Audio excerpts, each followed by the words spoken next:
So I'm Kevin Lin, co-founder of Twitch. Here to introduce Mr. C.H. Kim, CEO and executive producer of PlayerUnknown Battlegrounds, also known as PUBG, and Sammy Kang, the interpreter, but also actually the community lead at PUBG, responsible for building their very unique marketing strategy that would community first, creator first, and fan first. So for those of you who don't know, PUBG is a battle royale style game, which is actually a relatively new genre to the space. It's only really been around for 6 years. And as Ralph mentioned earlier, it reaches about 200 million-ish players every single month, probably one of the fastest growing genres we've seen in the games industry in quite some time. And so here to tell you more about his story, pass it over to CH. CH would love for you to just describe to the audience how you got into the game space. What brought you into the gaming industry? 안녕하세요. 저는 김창환이고요. 2000년부터 게임을 개발한 한국에서 게임을 개발한 게임 개발자이고 최근에는 플레이어언노스 배틀그라운드를 개발하고 현재 펍지 코프를 CEO를 하고 있는 김창환이라고 합니다. 일단. Hi, it's very nice to meet you. My name is Chang-An Kim. I've started developing games since 2000, and my last game was PUBG. 원래 2000년도에 이제 전산을 공부하고 있었는데 당시에 이제 세상에 좀 더 뭔가 큰 일을 해보고 싶어가지고 생각을 하다가 제가 연구하던 게 이제 어쨌든 그 서버 쪽의 기술이었어요. 그래서 그 당시 이제 한국에서 스타트업 붐이 많이 있었고 온라인 게임이 붐을 일으키는 단계여가지고 그때 이 기술을 온라인 게임에 적용하면 좋겠다 싶어가지고 게임 개발을 시작하게 되었습니다. So in 2000, I was studying computer science and I wanted to make a meaningful change to the world. And my major was server technology, and there was this big startup boom in Korea and a lot of companies were jumping in to establish online services. So I was thinking, how could I, make this meaningful change? So I thought about gaming, and that's how I started making games. Great. Yeah, that's about it. Great. Yeah. So that's quite some time to be in the games industry. Now, game development is an incredibly difficult process. Not only do you need to come up with a great game idea, you have to build all these live services, especially these days in the online multiplayer world. PUBG launched in March 2017, and I think is one of the fastest growing games in history. Certainly what we saw at Twitch was this incredibly fast accelerating game that kicked off a genre that had been on Twitch in the form of H1Z1 and a few other games like DayZ, these iterative versions, these really community-driven mods of existing titles that were trying to go for this survival, last player standing style game. What surprised you the most about PUBG's growth? As you developed many games prior to that, what do you think it was about the battle royale genre and your approach with PUBG that drove its success? 사실 그 PUBG 개발하기 전에 한 16년 동안 그 MMORPG를 개발하고 있었어요. MMORPG를 하나를 개발해서 런칭하는 데 5년이 걸리는데 그래서 결국 10년 동안 3개 정도 MMORPG를 한국에 개발해서 런칭을 했었는데 그게 사실 그렇게까지 큰 결과를 내지는 못했었거든요, 당시에. So a little bit about my history. I developed MMO games for 16 years before developing PUBG. And in those 16 years, I only launched 3 games. It usually takes about 5 years to develop and launch an MMO game. And I didn't see a lot of success with the past 3 games. 그때 왜 그게 잘 안 된다 이런 걸 고민하다가 그 가장 큰 이유는 어쨌든 한국에서 제일 큰 성공한 게임을 이렇게 팔로잉 하느라 그랬던 것 같아요. 그래서 그 어떤 결과에 대한 그 목표보다는 이번에는 좀 다른 방식으로 이걸 좀 해보자는 생각을 했어요. 그래서 그 중에 하나가 이제 한국을 벗어나서 이제 전 세계 글로벌한 그 마켓에서 니치한 게임성을 한번 도전하겠다는 게 하나가 있었고, 다른 하나는 이 게임 개발이 기존에는 기본적으로 모든 게 다 완성한 다음에 빅 런치를 하는 방식으로 했는데 다른 인터넷 서비스처럼 린한 방식으로 커뮤니티와 함께 해보겠다는 생각을 했어요. 근데 그 두 가지가 어쨌든 베이스가 돼서 빠르게 게임을 개발하고 얼리어스 런칭을 한 거고, 그 와중에 이제 트위치를 보게 된 거죠. So I just thought about why I failed in the past 16 years when I was, just planning for PUBG. And what I realized was that I was just trying to follow the path of other successful games that were very popular in Korea. So I thought, the results are not important anymore. I want to take a different approach. So instead of working on a game that will be just launched in Korea first, I wanted to release and publish the game to the global market directly. So that was the first change that I wanted to make. And secondly, instead of just making a game and finish it and launching it, I wanted to be lean. So I took a lean approach and wanted to work with the community to finish this product. So with these two approaches, I was able to develop the game faster than before and launch through the Steam's early access program. And I started watching Twitch as well. 네, 트위치를 보면서 사실 장르 선택도 그 트위치를 많이 보면서 이제 선택한 거긴 한데 이게 저희 이제 그 런칭 기간 중에 이제 마케팅이나 이제 광고 뭐 이런 걸 전혀 하지를 않았는데 이게 어떤 컨텐츠 크리에이터들하고의 협력만으로도 이게 스노우볼링 되는 파워가 이렇게까지 클 줄은 사실은 몰랐어요. So I started watching Twitch before I started working on the project, and when I watched Twitch, I realized Royale could be something big. So that's why I chose Royale game for my next one. And when we were making the game and marketing the game, we actually didn't do any of the conventional marketing or advertising campaigns. We only collaborated very closely with the content creators, and we knew that it could create some snowball effect, but we didn't know it would be this big. So that's a very new trend in gaming in particular now, whereas you typically had your marketing, your PR, and your publishing / distribution strategies in order to reach users, acquire them, retain them. You did take a obviously very unique approach, I think, that was learned over the last few years, but given Twitch has only really been around for 7 years, as you took that approach and tested against advertising or more traditional marketing strategies, what did you learn? What was the hardest part of that community marketing approach? 사실상 그 게임이라는 게 특히 이제 온라인 서비스로서 게임으로 저는 이제 접근을 한 건데 아주 옛날 게임은 이제 인터넷이 발달하기 전에 게임은 얘가 어떤 그 패키지 형태의 완성된 제품으로 팔리던 거였거든요. 근데 한국에서는 온라인 게임이랑 인터넷과 접목돼서 온라인 게임이 나오면서 얘가 어떤 한 번 구매하는 제품이 아니라 약간 지속적으로 서비스하는 형태의 엔터테인먼트가 됐어요. 그래서 그걸 이제 초기에 이제 한국 그리고 아시아에서 먼저 경험을 하게 된 것 같은데 그 어프로치랑 실제 게임을 만들고 서비스하는 것 사이에 어떤 간격이 있었다고 생각을 해요. So online, I saw our game as an online service, not a product that just is a standalone product compared with other games. A long time ago, before internet was developed, all games were sold as a finished product. It was developed and finished and sold to the customers. But now that internet has advanced a lot, games are different. It's like a service that continues to evolve. So that happened in Asia before it happened in Western countries. Games were seen as an online service. But in the past, there was this big gap on when the product is finished between that and when the game is actually sold to the customers and played by the gamers. 네, 실제로 이제 광고나 애드버타이즈 같은 경우에는 제품을 고객에게 이제 전달할 수 있는 방법이 많지 않았기 때문에 어떤 그런 돈을 써가지고 일단 먼저 전달을 하고 보여주고 그다음에 구매를 하게끔 만드는 건데 이제 이 온라인 커넥션이 점점 발달하고 이 어떤 미디어가 좀 더 미디어의 중심이 매스 미디어에서 개인으로 옮겨가면서 제가 보기엔 이쪽에서의 파워가 조금씩 더 커지는 거를 이제 느낄 수 있는데 이제 그거의 효과를 이 정도 크게끔 크다는 거를 보여준 거는 이제 펍지가 보여주긴 했는데 그 이제 저희가 예상한 정도 예상은 이렇게까지 하지 못했어요. So when that happened, well, before that happened, people would usually use advertising platforms. They would finish a product and try to raise awareness through advertising campaigns, and there was limited ways to promote your product.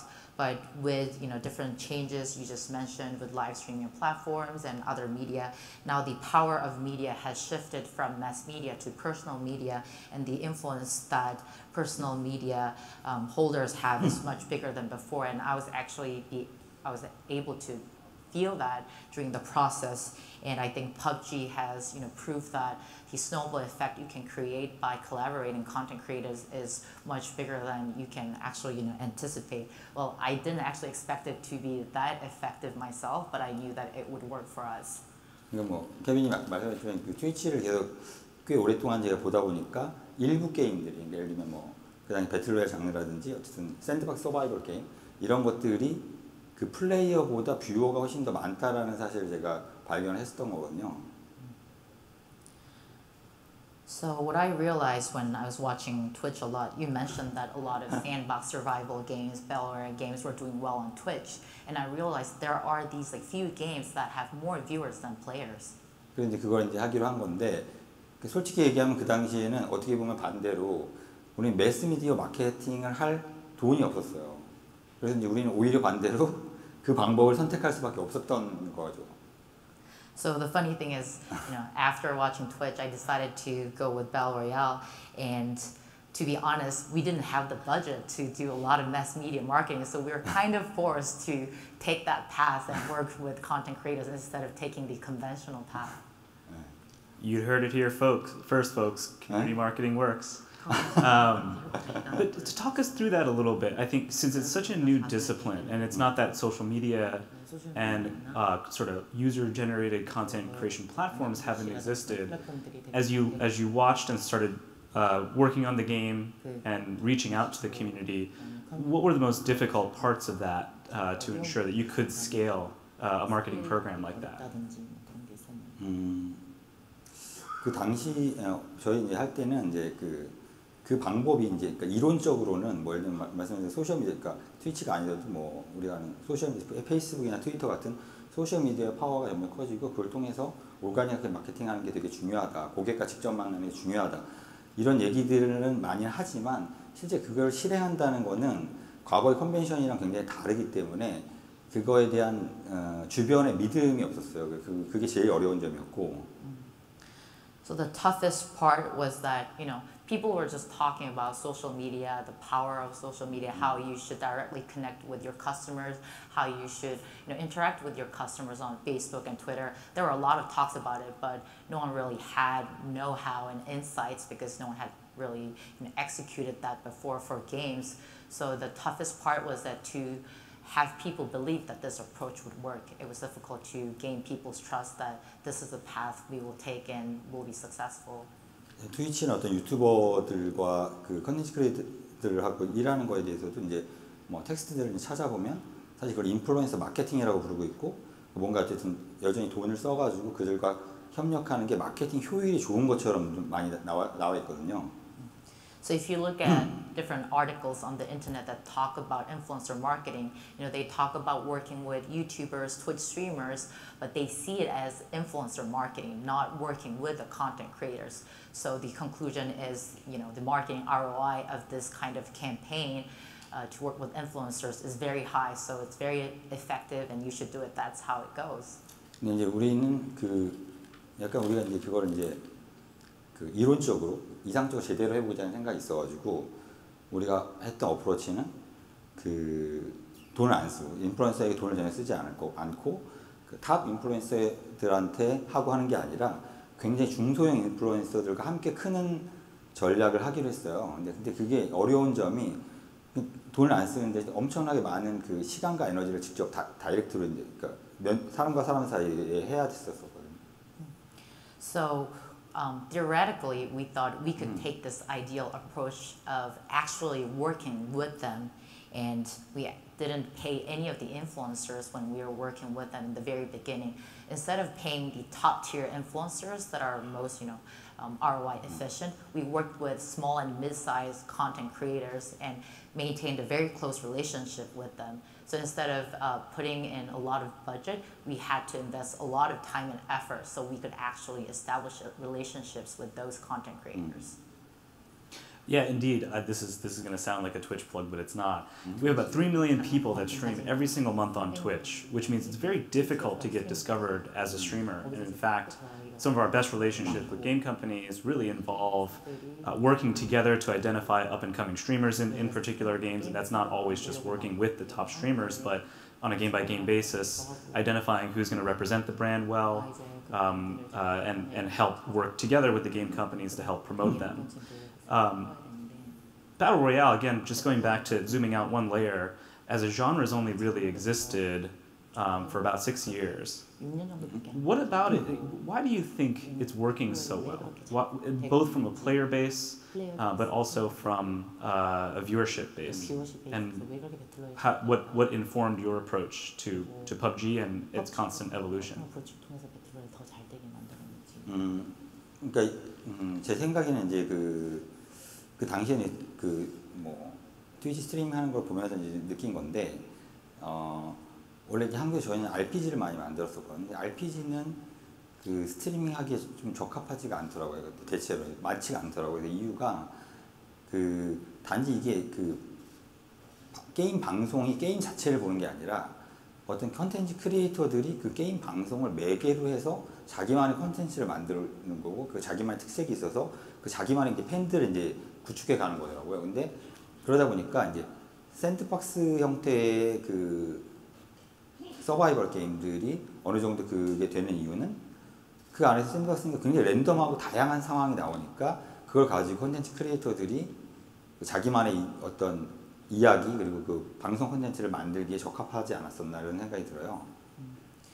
So I also realized this watching a lot of Twitch, but I used to make RPG games and watch a lot of RPGs on Twitch, and I realized that those games were not great for content creators to create unique content because role-playing games are not very suitable for that.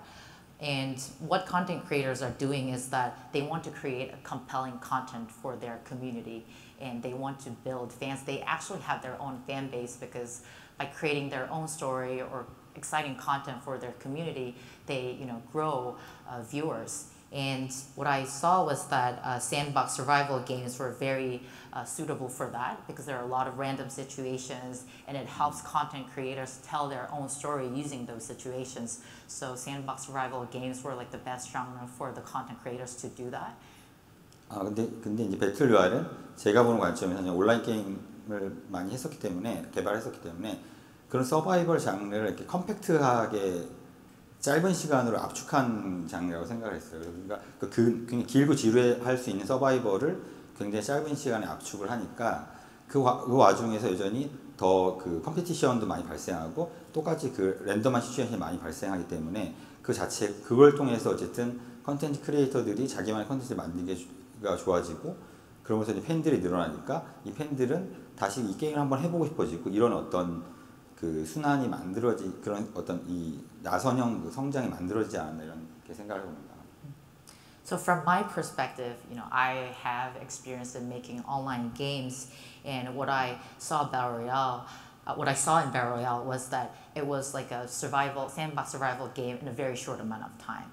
So what you would experience in a survival game would happen in a very short amount of time. The situations, there will be still randomness to it, so which helps content creators create their own story. So instead of watching a boring like a long survival game, for Battle Royale games, everything happens in a very short amount of time, and there's still competition and exciting moments. So I thought this could be like a great platform for content creators to stream it and tell their own story. And when the viewers see exciting content, they go to that content creator and watch them, and in the end, they end up wanting to play the game themselves. So I saw this kind of virtuous cycle would be possible for a Battle Royale game. So that's how I ended up working on PUBG. Mm-hmm.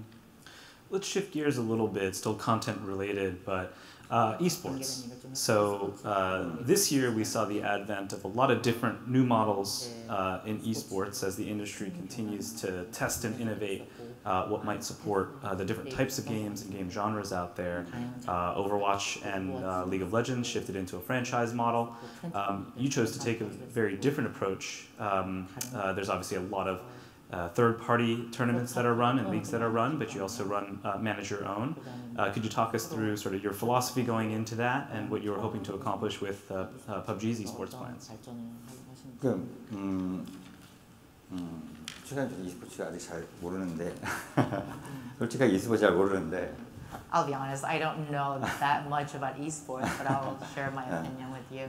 사실 PUBG가 이제 짧게 이제 빠르게 성장을 했었고, 얘가 기본적으로 컴피티션이기 때문에 저는 e스포츠의 가능성이 굉장히 높다고 생각을 해요. 그래서 저희는 많이 투자를 하고 있고, 저희 서드파티 이벤트를 많이 하는 이유는 이 형태가 기존의 e스포츠는 이제 뭐 1대1 구도로 하는데 저희는 되게 다자간 구도잖아요. 그래서 이거를 어떻게 이제 e스포츠로 표현할 건가가 이제 저희 이제 고민이 많기 때문에 그래서 서드파티 이벤트 굉장히 많이 했던 거고, 사실상 뭐 어려움도 되게 많아요. 그래서 이번 베를린 있었던 저희 PGI에서 어느 정도 저희 약간의 이제 희망을 본 상태에 있는데, 제 생각에는 어쨌든 e스포츠가 점점 커지고 있는 건 사실이기 때문에 그러면 다양한 형태의 포맷이 또 있을 거라고 생각하거든요. 그래서 뭐 기존 e스포츠는 다 1대1 구도지만 뭐 이번 주말에 F1 같은 경우도 다자간 경기잖아요. 그래서 여러 가지 형태의 스포츠가 있듯이 배틀로의 형태의 e스포츠도 굉장히 큰 가능성이 있지 않을까 이렇게 생각을 하고 있습니다.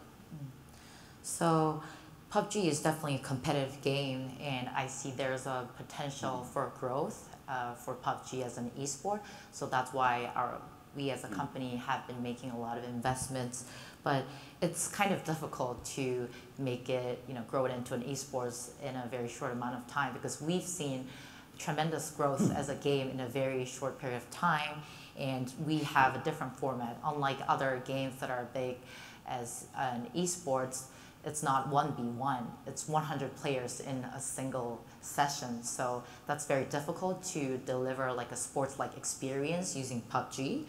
But I still see the potential. The reason why we have been working a lot with third-party tournament organizers is that it's difficult to deliver, great esports experience with PUBG. So we need to work with different parties to test different formats and see what works best for us. We saw this glimmer of hope at PGI, which was our first global championship in Berlin, and we proved that we could deliver something exciting for the fans. And right now it's important to test different formats. F1's happening in Singapore this week, and it's a different kinds of esports. Every sport is different, so I think we're just in that learning process and trying to discover what's best for us. Right. I will say, and it's not just because I'm up here, having watched a lot of esports in my life, PGI I think was one of the best produced, best stage design tournaments I've ever seen. So if you haven't caught one of those events, please be sure to tune in. It's really incredible. So I think, PUBG took a really unconventional approach, both in your development process, the way you thought about the game, but also how you approached from a marketing perspective. And it's hard to believe that it was only launched last year in March 2017, grew to 55 million players. Not only that, there's yet another unconventional approach there, which is, in recent history, we see a lot of free-to-play games for PC. You actually took a premium approach with in-game transactions as well. And I think this leans a lot on your 17 years of experience in game development. If you had to offer some advice, whether that's from learnings, failures along the way, for any aspiring game developers in the audience, what would you say? 짧게 말씀드리면 제가 이제 10년 동안 거의 10년 동안은 잘 안 됐었잖아요. 그래서 거의 얻은 교훈 중에 하나는 일단 게임이 굉장히 엔터테인먼트이기 때문에 이제 당연히 재밌는 걸 만들어야 되거든요. 그래서 일단 본인이 재밌는 거를 만들지 않으면 남이 즐길 수 없다는 게 일단 첫 번째인 것 같고요. 그 다음에는 재미라는 건 아시다시피 재미가 있거나 없거나가 문제가 아니라 얼마나 많은 사람이 재밌냐의 문제라고 보통 얘기를 하거든요. 그래서 기본적으로 어쨌든 뭔가 어느 정도 프로피터블 해야지 계속 지속적으로 원하는 게임을 만들 수 있기 때문에 본인이 재밌고 일정 숫자 이상의 사람들이 즐길 수 있는 그런 재미가 있는 것 자체를 만들어야 된다고 생각을 합니다. 근데 그리고 세 번째는 게임 자체가 제가 볼 때는 다른 이번에 뮤직, 스포츠 다른 엔터테인먼트들도 되게 만들기 어렵지만 게임은 어쨌든 기술과 문화와 이게 다 재미가 다 섞여서 만들어지기 때문에 굉장히 혼자 만들기 굉장히 어렵거든요. 그래서 좋은 팀을 구성하는 게 되게 중요하다고 생각합니다. So for 16 years, I've failed miserably, and what I learned is that game is a form of entertainment, so it has to be fun. But you can't really succeed if it's not fun for you. You have to make something that's also fun for you. That's what I learned in the past 16 years. And secondly, I said game has to be fun, right? But when you say something is fun, it's not just a matter of something is fun or not. It actually is about how many people will think this is fun. You have to look at the volume of people who will actually enjoy it and think it is fun. So you have to make sure it's profitable and make sure your game will reach out to a certain volume of people that will continue to enjoy it and think it's fun. And lastly, music and sports, other forms of entertainment are hard to make and share with the world, but games are a combination of technology, culture, fun, a lot of different components, so you can't do it on your own. You need a really good team. So lastly, it's very important to build a good team that will help you make the game you want to make. Great. And depending on how much you can share, what's next for PUBG? What's exciting for you in 2019 and beyond? 그러니까 PUBG 자체는 저희가 이제 시작할 때부터 이거를 믿을지 모르겠지만 저희 개발 시작할 때부터 이건 단지 게임이 아니라 우리는 온라인 서비스다라고 얘기를 했었거든요. 그래서 개발 방법도 그런 식으로 했었고, 저희는 이게 계속 지속 가능 온라인 게임 서비스가 되고 싶어요. 그래서 이 PUBG 베이스 위에 여러 가지의 컨텐츠들을 지속적으로 넣어서 PUBG를 계속 오래가는 게이머들의 어떤 플랫폼이 되기를 바라고요. 그 다른 한 축으로는 어쨌든 보는 재미를 포함해서 이제 성공하는 프로덕트이기 때문에 이 보는 재미를 극대화하기 위한 노력을 할 건데, 그 중에 하나가 큰 축이 e스포츠고 당분간 e스포츠에 좀 열심히 투자를 하려고 하고 있습니다. So I don't know if you will believe this, but when we started, we didn't see PUBG as a game. We thought it would be an online service that would last for a really long time. So that's why we took a very different development approach to make sure this is presented and developed as an online service. So we'll continue to add more content to the game and make sure PUBG becomes a platform for gamers. As we talked about, PUBG's success was based on its high viewability. So we want to maximize viewability of PUBG, and one of the efforts we'll make is make sure that PUBG is a good esport. We want to make a lot of investment in that. So that's how we're going to increase the viewability of PUBG, by making sure PUBG esports experiences it improves in the future. One of the most common questions we get at Twitch is, how do we make a game good for Twitch? How do we make a game great to watch, great for esports or otherwise? And our answer is always, just make a great game.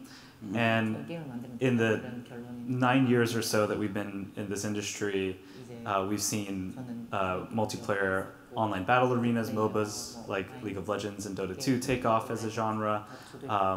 Hearthstone really drive card games into the game space in a really mass, meaningful way. And then of course Battle Royale. We're constantly scratching our heads, looking at data, thinking about what's next. Where's the games industry headed? What should Twitch be doing to help? But most importantly, where's this all going? I'm curious if you have any grand predictions for where games headed in the next couple of years that you can share. 장르는 아직 잘 모르겠고, 그 장르는 이제 케빈이 더 잘할 것 같다는 생각이 들고요. 제가 생각할 때는 저희가 PUBG를 통해 배운 거는 그 당시에 이제 모바일 환경이 되게 많이 그 전 세계적으로 퍼지면서 개인들한테 그 기존의 게임이 이제 기존의 게임 콘솔, PC 게임이 약간 좀 사그라들고 온라인 게임이 되게 많이 더 시장이 움직일 거라고 생각을 했었거든요. 그 당시에 이제 저희가 게임을 이제 프리미엄 방식으로 한 거잖아요. 그게 이제 성공한 이유를 보면 제 생각에는 게임이 이제는 좀 더 그 메인스트림 합의가 되는 것 같아요. 그래서 메인스트림 합의가 되면 사람들이 좀 더 당당하게 더 시간과 어떤 노력, 돈을 더 많이 깊게 투자할 수 있는 어떤 그런 합의 카테고리가 되지 않을까라는 생각이 들고요. 그것 때문에 그렇게 되면 이제 사람들이 게임을 즐기는 방식이 단지 플레이 이상의 다른 방식으로 더 확장이 되는 것 같거든요. 그 중에 하나가 지금 뭐 말하고 있는 어떤 게이밍 비디오를 시청하는 경험도 이제 게임이라는 그 합의를 즐기는 방식이 된 거거든요. 여전히 모바일이 확장된 게 이 게이밍 비디오를 즐기는 방식의 확장에 또 시너지를 일으키면서 이게 이제 발전했다고 생각을 하거든요. 그래서 제가 볼 때는 그 시리어스 게이밍 자체가 이제 다른 차원에서 새로운 장르들도 많이 발굴되고 더 발전할 수 있는 그런 게임들이 많이 나올 거라는 생각이 듭니다. So I think Kevin, you will know more about which genre will be successful in the future. But what I learned from the success of PUBG was that thanks to the development and advancement of mobile technology, everyone can watch videos anytime, anywhere. And I think that really played a huge role in our success. PC games are, instead of PC games being popular, online games are now, becoming more popular than ever. And as you mentioned, we launched PUBG to the premium market, and one of the biggest success factors was that the serious games are not becoming a mainstream hobby. By that, I mean that, if something becomes a mainstream hobby, people don't feel like they need to hide when they, invest time and effort. They feel proud, like this is a cool hobby that I have. I play serious games, so they're going to invest more time and effort into playing or enjoying serious games. And with the advancement of mobile technology, more people are going to enjoy games, but not just by playing it. They're going to watch it, and there will be more ways to enjoy serious games. So the ways to enjoy serious games will be diversified, and more people will continue to watch gaming videos on their mobile devices. And all this, created the synergy effect. And there will be new genre in the category of serious games. So you will continue to see different serious games becoming popular in the market. Excellent. Well, CH, Sammy, thank you so much for joining us at All That Matters and sharing your story, your thoughts on fan-driven community management and growing a game. Congrats on your success, and enjoy the rest of the show. Thank you. Thanks.